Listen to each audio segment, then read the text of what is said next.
এটা নতুন বছর, মানে 2019 পেরিয়ে আমরা 2020-তে চলে এসেছি। তাই সবাইকে হ্যাপি নিউ ইয়ার।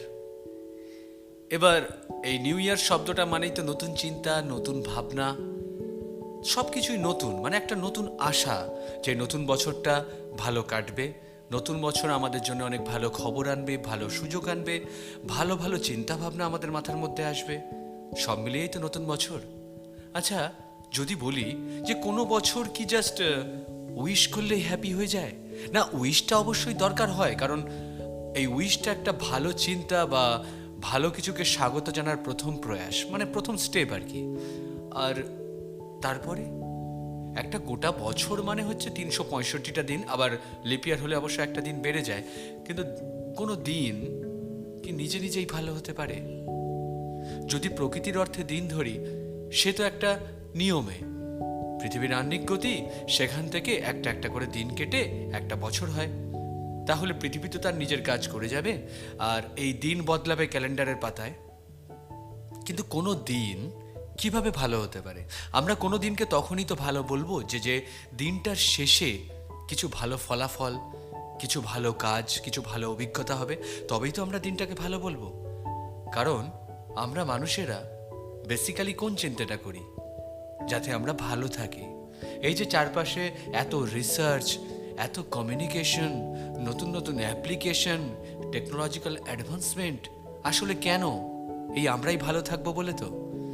এবার এই ভালো থাকবার পিছনে মূল শিকড়টা কি?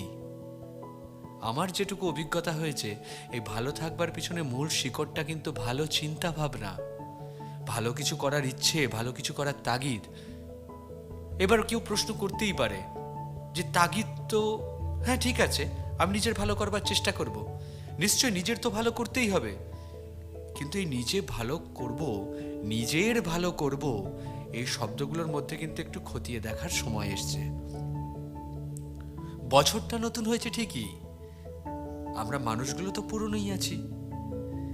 যদি বছরটাকে নতুন করে দেখতে চাই, তাহলে কিন্তু কিছু কিছু চিন্তা ভাবনার পরিবর্তন আনতে হবে। ওই যে বললাম নিজের ভালো করতে চাই, আমি একটা উদাহরণ দিই। ধরে নিলাম আমি একদিন সন্ধ্যাবেলা হঠাৎ করে বারান্দায় পায়চারি করতে গিয়ে দেখছি যে পাশের বাড়ি থেকে যেন অনেক গোলমালের আওয়াজ আসছে, যেন অনেকে চিৎকার করছে চিন্তায়, হয়তো বাঁচবার জন্যে। হঠাৎ চমকে গিয়ে বাড়ির বাইরে বেরিয়ে এসে দেখবার চেষ্টা করলাম, দেখলাম যে ঠিক পাশের বাড়িটায় দাউ দাউ করে আগুন লাগছে, আগুন জ্বলছে, ছড়িয়ে পড়ছে সেটা চারদিকে। আমি ভাবলাম, যাকগে, আগুন তো পাশের বাড়িতে লেগেছে, আমি বাবা দরজা জানলা বন্ধ করে দিই, তাহলে আর যাই হোক আমাকে তো ওই আগুনের ধ্বংসলীলাটা দেখতে হবে না। আর ওদের ব্যাপার, ওদের বাড়ির ব্যাপার, কেন এইসব ব্যাপারে আমি নাক গলাবো বলতো? আমি যদি যাই, ওদের পাশে দাঁড়ানোর চেষ্টা করি, তাহলে ওই মুহূর্তে ওই আগুনের ছ্যাঁকা আমার গায়ে লাগতে পারে, ওই আগুনের ধোঁয়া আমার শ্বাসকষ্ট হতে পারে, শেষমেশ আমি তো কষ্টই পাবো। কিন্তু এই কষ্টটা তো আমি পেতে চাইনি, আমি তো চেয়েছি ভালো থাকতে। তাই ওই ভালো থাকবার চেষ্টাতে আমি আবার ঘরে ফিরে এলাম। আচ্ছা, কে গ্যারান্টি দেবে যে ওই আগুন পাশের বাড়ি থেকে দাবানলের মতো আমার বাড়িতে ছড়িয়ে পড়বে না? তাহলে যদি সদর্থকভাবে আমি নিজেকে ভালো রাখতে চাই, আমার কি করা উচিত? আমার তো এটা করা উচিত ছিল যে দৌড়ে যাই, ওই আগুন ছড়িয়ে পড়ার আগেই ওই আগুনটা নেভাতে ওই বাড়ির লোকজনদের সাহায্য করি। হ্যাঁ, আমার নিজের স্বার্থেই, আমি নিজের স্বার্থের কথাই তো বলছি। পাশের বাড়ির লোকগুলো যেভাবে আগুনে মরছে, ওই আগুন ছড়িয়ে আমার বাড়িতে আসতে আমিও তো ঠিক সেই আগুনেই মরবো। তাহলে এই মুহূর্তে ওই আগুন যাতে বাড়তে না পারে, সেভাবেই ওই পাশের বাড়ির লোকজনের পাশে আমার দাঁড়ানো উচিত এবং আগুনটাকে তক্ষুনি নেভানো উচিত।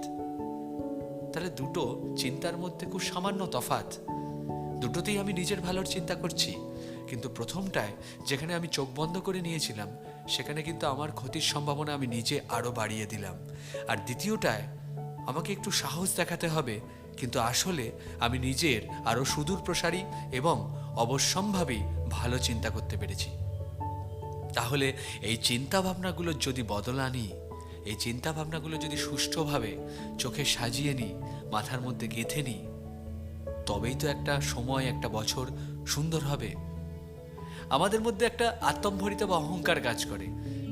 যারা একটা নতুন গান বা কবিতা লিখলাম, যারা হয়তো বিজ্ঞান সাধনায় বিশ্বাসী, বিজ্ঞান নিয়ে চর্চা করে নতুন কিছু আবিষ্কার করলাম, বা নতুন কোনো তত্ত্ব আমার সামনে উঠে এলো, আমাদের প্রত্যেকের মনেই, জানি না, আমি হয়তো সবার কথা বলছি না, কারো কারো কথা বলছি, আমাদের কারো কারো মনে হয়তো সেই আত্মম্ভরিতাটা চলে আসে, বাহ আমি কি দারুণ কাজ করেছি। ঠিক আছে, আত্মবিশ্বাস। কিন্তু কেউ কেউ আমরা ভেবে ফেলি, বাহ দুর্দান্ত কিছু একটা করেছি এবং আমার মতো সত্যি আর কেউ পারে না। আচ্ছা একবার ভেবে দেখো তো, যা যা আবিষ্কার হয় বা যা যা আমরা খুঁজে পাই, সেগুলো কি সত্যি আগে থেকে ছিল না? ছিল তো অবশ্যই, অন্য রূপে ছিল। বিজ্ঞান কি বলছে? এ জগতে যা কিছু হয় তা তো রূপান্তর মাত্র, এক রূপ থেকে অন্য রূপে।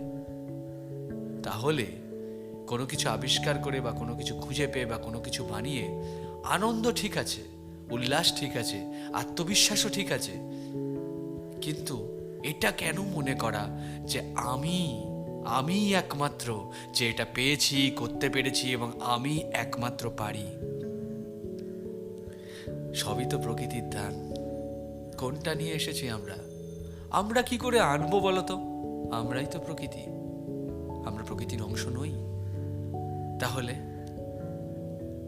আমরা নিজেদেরকে প্রতি মুহূর্তে উন্নত করতে পারি একমাত্র নিজেদের চিন্তা ভাবনায়। 2019 পাল্টে 2020 হয়েছে, এ তো সংখ্যা বদলেছে মাত্র। 2020 একদিন 21 হবে, সেই 21 আবার 22 হবে। আমরা যদি একই রকম চিন্তা ভাবনায় কোর ব্যাং হয়ে থাকি, তাহলে কি করে আশা করব একটা নতুন বছর দারুণ হবে? কোনো বছর এমনি এমনি দারুণ হয় না। আমাদের সবাইকে সেই বছরটাকে দারুণ করে তুলতে হয়, শুভ করে তুলতে হয়। তাহলে নতুন বছরটাকে আমরা দুহাত বাড়িয়ে খোলা মনে স্বাগত জানাই, আর সবাই মিলে এই অঙ্গীকার করি যে আমরা হাত বাড়িয়ে সবার সাথে হাত মিলিয়ে এই বছরটাকে খুব শুভ করে তুলব, সুন্দর করে তুলব। তবেই তো বলতে ইচ্ছা করবে হ্যাপি নিউ ইয়ার। ভালো থেকো সকলে।